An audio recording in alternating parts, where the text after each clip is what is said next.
and welcome to Practice Intimacy. This is the place to be to learn all about love, sex, and how to have the best relationships you possibly can. My name is Jamie Lynn, and what we're going to talk about today is one of my favorite practices for increasing emotional intimacy. It's a practice that I've been doing for probably a year at this point, and I learned it from Layla Martin. If you don't know Layla Martin, she is a tantrika. She is a fabulous relationship and sexuality coach. She has tons of videos on YouTube. I definitely recommend her channel. And when I learned this particular intimacy skill from her, I was like, oh yes, this is amazing. Not only will it help you feel closer and allow you to share things with your partner and hear things from them that can improve the emotional connection between y'all, but it also can lead to feeling a little bit more turned on.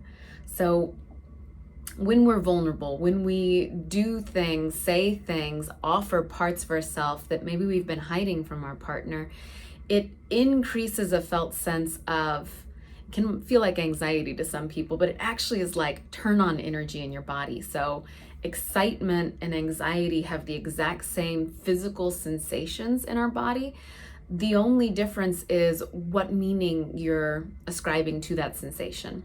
And so if you're feeling the nervousness, if you're feeling the heat rising inside of you as you're doing this practice, just notice that that could be called anxiety, but it could equally be called excitement.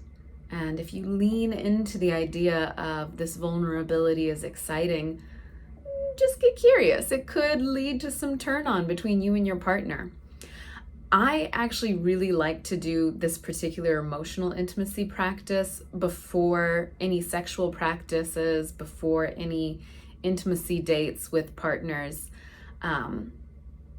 Maybe not necessarily before sex, like if spontaneous sex happens, don't stop in the middle of that and try and do this intimacy practice. But instead, like if you know you're going to have a sensual date, which I do hope you are having with your partner, time set aside where you're going to be sensual and sexual together, but without any sort of expectation that there's going to be intercourse at the end of that. Instead, just having a period of time. It can be 30 minutes, it can be an hour, it can be 2 hours, whatever works for you and your partner. And in that time, all you're doing is exploration and enjoyment and relaxing into being sexual and sensual with each other rather than a focused intention.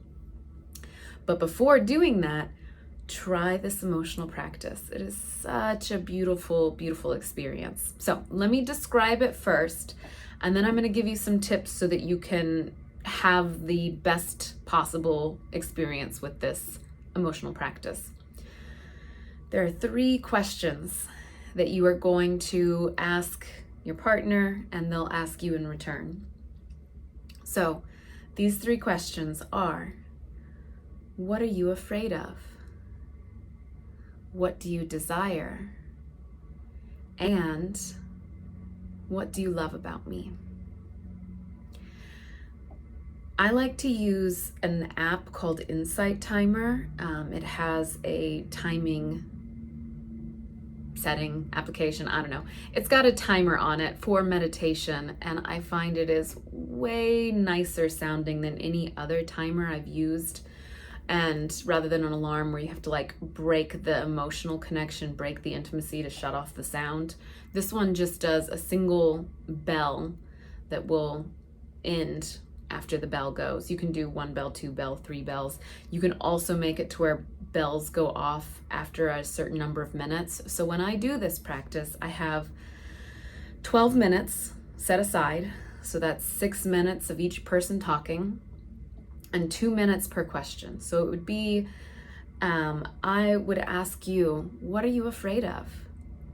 And for 2 minutes, you would say whatever fears come to mind, ideally about our relationship together, about whatever practice we're about to do together. It could be just sharing what you're afraid of in life if you've done this emotional intimacy game many times, then eventually you might get to the point where rather than sharing what I'm afraid of in this relationship or what I'm afraid of and about what we're going to do, instead it can just be a general life, here's what I'm afraid of. But initially I would suggest starting off with, what are you afraid of in our relationship, in whatever practice we're about to do together? And if you were to pause at any moment thinking things like that, I'm going to say thank you. And then, what are you afraid of? Just prompting again. And after 2 minutes, when the bell dings, we would trade and you would ask me next, what are you afraid of? And I would answer, well, I'm afraid that I'm going to disappoint you. I'm afraid that I'm going to mess up somehow and you won't have a good sexual experience. I'm afraid that I won't have a good sexual experience. I'm afraid that after we connect emotionally, we're going to be distant again. And I would just list all the different fears that I might notice living inside of me. And at any moment, if I pause, if I'm thinking or something, you could say, thank you. What are you afraid of? And just prompting me again, and I would keep going. And when the bell dings, you would say thank you and we would trade. And next I would ask you, sometimes I phrase this question, what do you desire? And sometimes I phrase this question, what do you really want? Go with the wording you like, whichever one you prefer. So I'm going to ask you, what do you desire? And for 2 minutes, you're going to tell me what you desire in our relationship, in sex, in the experience we're about to create together, whatever it is. And then after 2 minutes, you would ask me, what do you really desire? And I might say, well, I desire going really slow and having lots of eye contact. I desire lots of stroking on my body before you get to really obvious erogenous zones. I desire words of affirmation and you telling me that I'm beautiful. And I'm just going to share all the things that I desire. And then at the end of it, thank you, and we'd move on to the next question. And I would ask you, what do you love about me? And you would share all the things that you love. And then after 2 minutes, you would ask me, what do you love about me? And I might say, well, I love the way you show up in the world. I love your sense of humor. I love that you brought me coffee yesterday morning. That made my morning. And at the end of all of that, which when you do it, I imagine it'll be like exciting, feeling provoking, intense, emotionally. The word that comes to me is hot, but I know for some people, if you haven't done a lot of intimacy practices recently, it might not feel hot yet. It might feel really vulnerable, which if you do this enough, if you get to a place where you start associating that intense emotion, that like sort of passionate experience with feeling hot, then it'll be really fun for you. But right now it might just feel vulnerable and a little scary, and that's okay. The key thing, the most important thing to remember is that during this time, you do not interrupt the other person. You are not trying to have a conversation. If they say something that upsets you, take care of your upset, set it aside for this 2 minutes, and come back to focusing on listening. If you are the listening partner in a moment, then that's all you're doing. You're not trying to start a conversation. You're not taking notes to get angry about what they said later. You're not taking notes to have a conversation later even. You're just taking it in.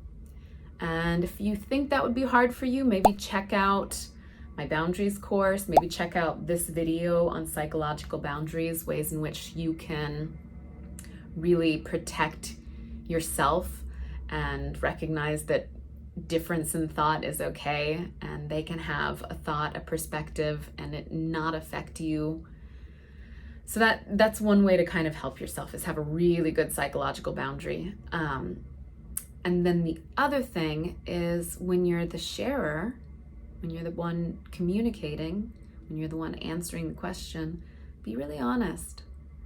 Truly say what's on your mind. It could be hard for you to say, it could be hard for your partner to hear, but the way that you get to real intimacy is being truthful about things that really matter. Some things, they're not as important to communicate, but other things are really important. If it's stopping you from being emotionally connected, sexually connected, spiritually connected to your person, that needs to be shared, even if it's going to be a hard conversation eventually.